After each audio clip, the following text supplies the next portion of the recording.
জীবন উৎসর্গ দিলেও হয় না আমার কাছে আলহামদুলিল্লাহ আলহামদুলিল্লাহ আজকে ইফতারের করলাম তো মসজিদে মাদ্রাসায়।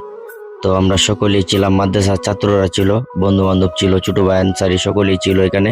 তো আমাদের 2 নং চানগাঁও 8 নং ওয়ার্ডে যে দেখতেছেন সাদা টুপি পাঞ্জাবি বাবুল মেম্বার, তো বাবুল মেম্বার কিন্তু আমাদের ইফতারের আয়োজন করেছে। তো আমরা ইফতার খেয়ে খুবই তৃপ্তি এসেছে, সকলেরই তৃপ্তি এসেছে। তো অনেক সুন্দর একটা ইফতারের আয়োজন করেছিল আমাদের বর্তমান 8 নং ওয়ার্ডের বাবুল মেম্বার।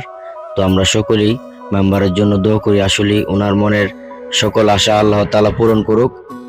আজকে ইফতারের আয়োজনে ছিল বোনা খিচুড়ি, খেজুর, সানাবুট, মুড়ি, সালাদ, অনেক কিছু ছিল, খুবই ভালো লেগেছে।